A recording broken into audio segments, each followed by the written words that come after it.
ladies and gentlemen, and welcome to something completely different today. Today I'm going to be talking about the armor profiles of the Swedish Tier 9 and 10 tank destroyers. So giving you pretty much an ultimate guide on how to pen each of those, depending on the tank and the gun you're using. For the sake of convenience, really, I'm going to be using tanks.gg, but I have tried these things in training rooms as well, so I stand by what I say here, and I believe it's 100% accurate with the current ammo and penetration mechanics in the game. So without further ado, let's start off with the Tier 9.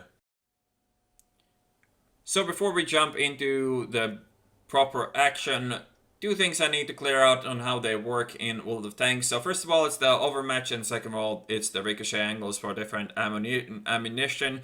So first of all, overmatch pretty much means that if your gun caliber is 3 times higher than the armor more than 3 times higher than the armor you're shooting at, you're gonna get an overmatch. So regardless of the angle you shoot it at, it's gonna be able to pen the armor. So just like this cupola, we're using for comparison an STA2 that has a 19mm gun, and the cupola is only 15mm thick. So this is an easy overmatch angle overmatch for you, as 3 times the armor thickness is 45, and you have a 19mm gun. It's way more than enough. All you need is 1mm more in your gun caliber than the 3 times the armor thickness, then you'll have an overmatch.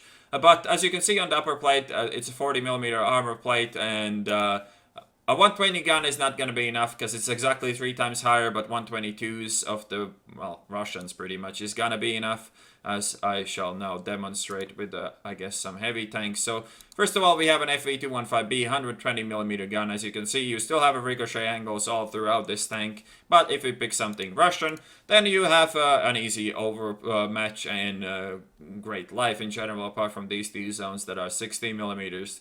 And the second thing we need to talk about how the game works is pretty much the ricochet angles for different types of ammunition. So, as you know, as you now will know, AP's auto bounce angle or ricochet angle is 70 degrees. So, as long as the armor is sloped more than 70 degrees, the shell can only pen with an overmatch. And since we cannot overmatch 40mm of armor with a 90mm gun, we're just gonna bounce off. It is different with heat. Well, heat does not overmatch. Heat cannot overmatch, but the ricochet angle on heat is 80 degrees, and as you can see, none of this armor is sloped more than like 77 or similar to that. And because of that, heat just absolutely destroys these tanks, just because the auto bounce angle on heat is 80, ricochet angle, as they say in Wikipedia, is 80 degrees, which means that, Swedish TDs have no defense against that. Alright, when we get that out of the way, let's talk about how to deal with Swedish tanks depending on what tanks you are using. So first of all, if you're using a tank with a 120mm gun or lower, like, a 19mm gun on STA2, if you shoot AP, your only option really is either terribly angled front, side, or whatever lower plate, or the cupola. Nothing really else you can shoot on this tank. I mean, the roof as well, if you can land a shot there, but it's quite tricky to do so. But this works with any tank, as I said, that has a gun caliber of 120mm or less. The only thing you can do to absolutely shit on these tanks, like I showed before, is load heat. If your heat has mediocre pen, you still might not be able to punch through this armor because it is angled extremely, and since it doesn't count as overmatch, you still need to be able to pen the thickness of the armor you're shooting at. But generally, most heat that this tank is going to be facing is going to be absolutely destroying it. If you have a gun that is above 122, like, if you're a Russian Tier 7 heavy tank, like, the IS-2, you can overmatch pretty much the entire tank, as I said, apart from these two zones here that are 60mm of armor, and the tanks that can overmatch those are only the British tank destroyers. As you can see, this entire tank becomes a giant overmatch box for those. That is pretty much how you pen this tank, and now we can move on to the Tier 10.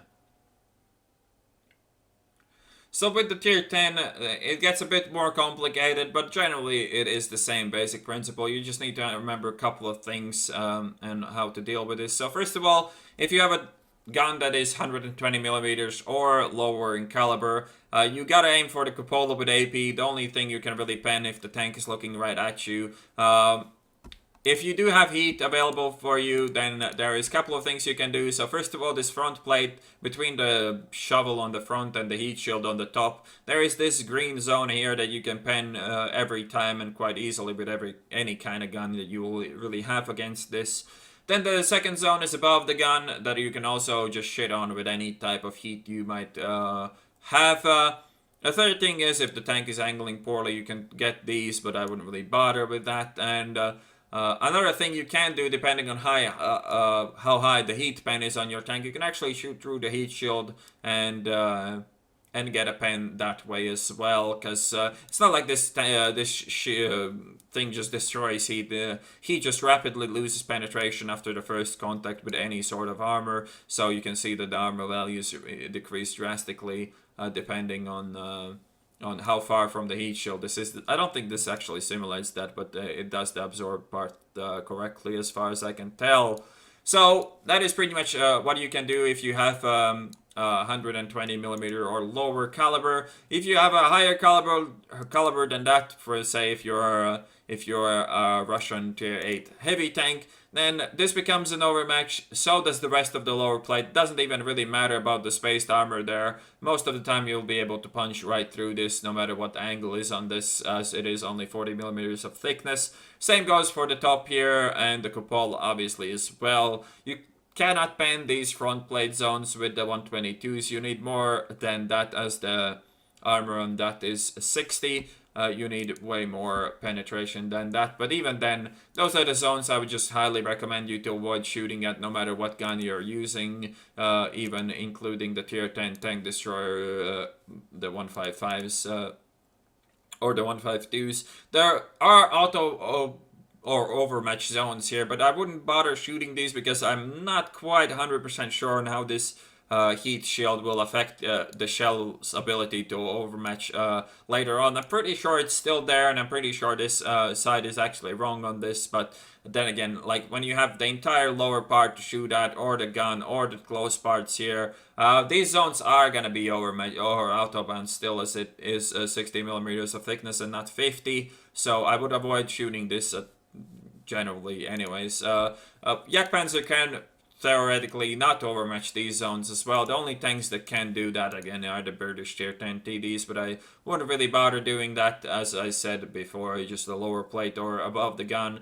is gonna be your best bet, and that is pretty much my guide on how to shit on the Swedish tank destroyers. I hope you guys found it useful, and I'll see you on the next one.